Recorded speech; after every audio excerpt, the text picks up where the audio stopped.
एक क्वेश्चन ये है कि design critical section of an RCC beam. देखो इसके पहले वाला जो क्वेश्चन था उसमें मोमेंट ऑफ रेजिस्टेंस निकालना था, ठीक है।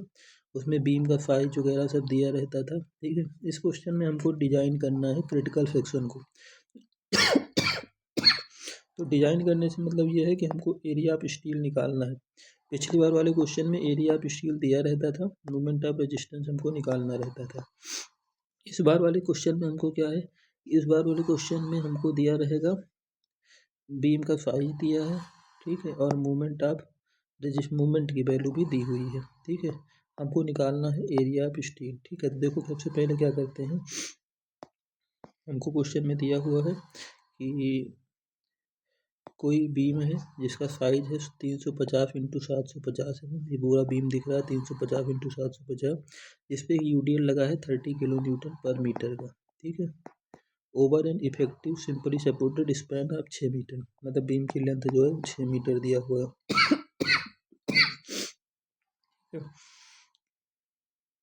Consider effective cover 50 mm। Effective cover कितना दिया हुआ है, 50 mm दिया हुआ है, ठीक है। और M20 ग्रेड की कंक्रीट है और 415 ग्रेड का स्टील है। Nominal size of aggregate 20 mm, से कोई मतलब नहीं है, ठीक है। देखो सबसे पहले तो इन्होंने बीम पे हमको लोड निकालना है। बीम पे लोड क्या है, एक तो इन्होंने लाइव लोड दिया हुआ जो ऊपर आ रहा है 30 किलो न्यूटन पर मीटर का। इसके अलावा हमको डेड लोड निकालना है। डेड लोड क्या होता है, जो भी बीम का साइज है, बीम का साइज कितना है, बीम का साइज है 350 इंटू 750, तो 350 mm है ना। इसको अगर मीटर में चेंज करेंगे तो 1000 से डिवाइड करेंगे तो 0.350 हो जाएगा। 750 है ना, इसको 1000 से डिवाइड करो क्योंकि mm में है, मीटर में चेंज करो तो 0.750 हो जाएगा, ठीक है। और कंक्रीट है तो कंक्रीट का जो यूनिट वेट होता है वो 25 होता है, इसलिए 25 से मल्टीप्लाई कर देंगे। मतलब बीम का साइज लो, इसको 1000 से डिवाइड करो तो 350 को 1000 से डिवाइड करो तो 0.350 हो जाएगा। 750 को डिवाइड करोगे तो 0.750 हो जाएगा 1000 से। इंटू कंक्रीट का यूनिट वेट कितना होता है 25, तो 25 से डिवाइड करोगे तो ये डेड लोड निकल जाएगा। डेड लोड आ गया 6.5625।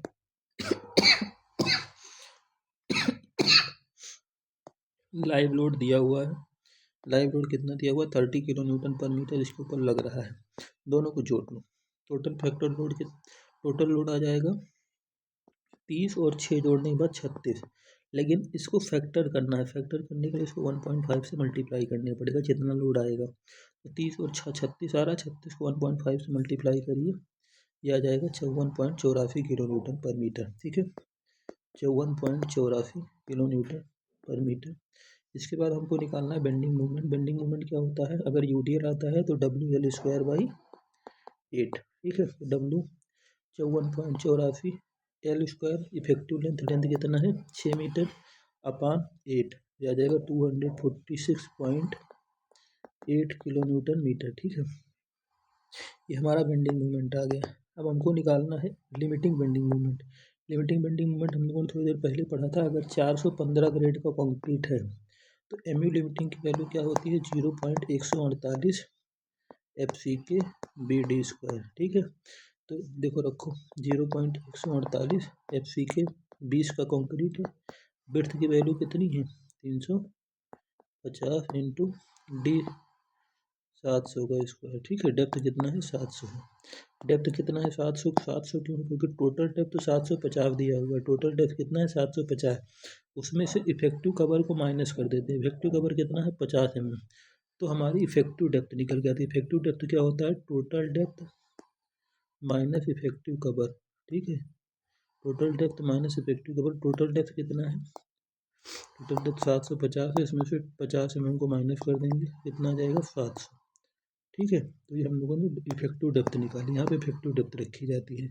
ये आ गया, इसको 10⁻⁻6 से मल्टीप्लाई कर देंगे तो आ जाएगा 473.34। ध्यान से देखना है कि जो हम लोगों ने MU निकाला था, बेंडिंग मूवमेंट निकाला था, हमारा जो बेंडिंग मूवमेंट था वो आ रहा है 246.82, जो हम लोगों ने निकाला था फार्मूला लगा के WL²/8 से, ठीक है। जबकि MU लिमिटिंग की वैल्यू कितनी आ रही है, वो आ रही है अभी हम लोगों ने जो निकाला, ये आ रही है 434.34, ठीक है, 473.34। मतलब हमारा जो वैल्यू है वो कम है, मतलब बेंडिंग मूवमेंट की वैल्यू जो है वो MU लिमिटिंग से कम है। अगर ऐसा होता है तो जो सेक्शन होता है वो अंडर रीइंफोर्समेंट होता है, और उसमें हम लोग फार्मूला लगाते हैं BMU बराबर मोमेंट ऑफ रेजिस्टेंस का। ठीक है, मोमेंट ऑफ रेजिस्टेंस मतलब हम लोग क्या करेंगे, जो कम वाला वैल्यू आया वही लेंगे। कितना है 246.82। ठीक है, इसको किससे मल्टीप्लाई करेंगे 10⁶ से, क्योंकि ये किस में है किलो न्यूटन मीटर में है। अब अगर इसको mm में चेंज करना है तो 10⁶ से मल्टीप्लाई कर देंगे बराबर फार्मूला हमको पता है मोमेंट ऑफ रेजिस्टेंस क्या होता है 0.36, FCK की वैल्यू 20, बी विड्थ कितना है 350, XU कितना है, XU को XU रहने दो अपान इंटू डी कितना है 700 माइनस 0.42 XU। अब क्या करेंगे, इसको हम लोग क्या करेंगे इधर की तरफ ले आएंगे डिवाइड में। जब ये डिवाइड में आ जाएगा तो इधर सिर्फ XU और ये बचेगा, फिर अंदर मल्टीप्लाई कर देंगे, XU की वैल्यू निकाल लेंगे। जो XU की वैल्यू निकल के आ गई इसको हम लोग इक्वल कर देंगे। ठीक है, या आप डायरेक्ट एरिया ऑफ स्टील निकाल लो, छोड़ो लफड़ा खत्म करो।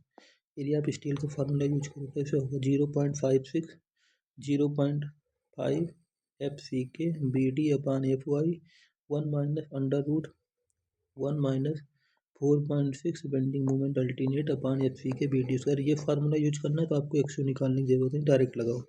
एरिया ऑफ स्टील ही तो निकालना, एरिया ऑफ स्टील का फार्मूला क्या होता है 0.5 FCK B इंटू डी अपान FY ब्रैकेट में 1 माइनस अंडर रूट 1 माइनस 4.6 ये बेंडिंग मोमेंट अल्टीमेट अपान FCK BD। इसको वैल्यू पुट करो, क्या क्या रखेंगे वैल्यू देखो 0.5 ऐसे रहेगा, FCK की वैल्यू कितनी है लिखो इधर 0.5 इंटू FCK 20, बी बिट्स की वैल्यू कितनी है, बिट्स की वैल्यू थी शायद थी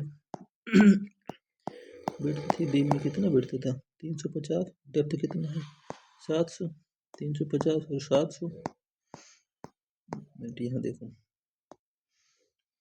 बिट्स कितना है 350, डेप्थ कितना है 700 अपान FY कितना है 415।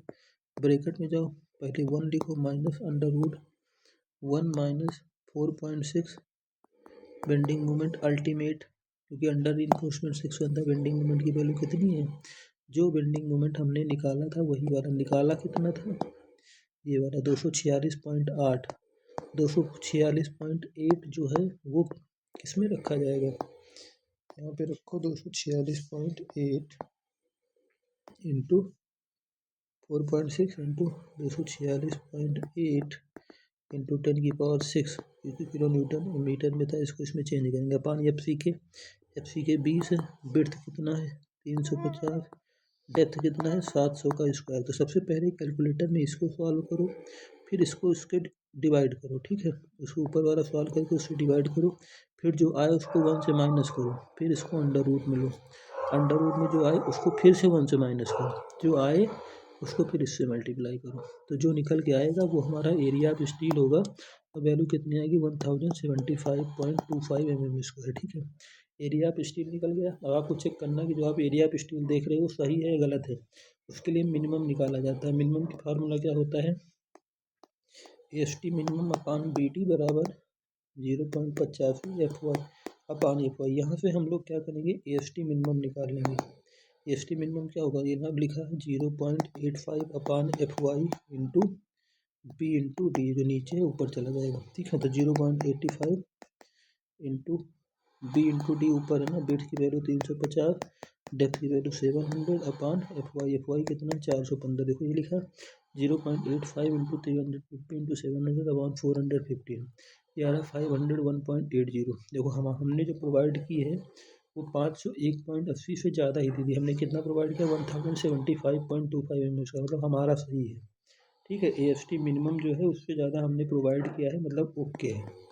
अगर और दिखाना मैक्सिमम कितना होता है 4% होता है, मतलब ये तो मिनिमम था। मिनिमम कितना है 501 हम प्रोवाइड कितना कर रहे हैं, मिनिमम से ज़्यादा प्रोवाइड कर रहे हैं, मतलब सेफ है।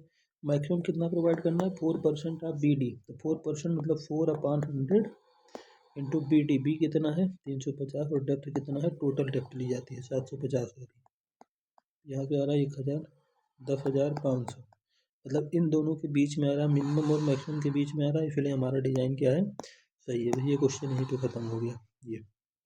Means conditions are fulfilled. इसके अलावा जो अगला क्वेश्चन है वो डबल ही रीइंफोर्समेंट का है, लेकिन हमको सिर्फ सिंगल ही रीइंफोर्समेंट का ही करना था, तो हमारा सवाल यहीं तक है।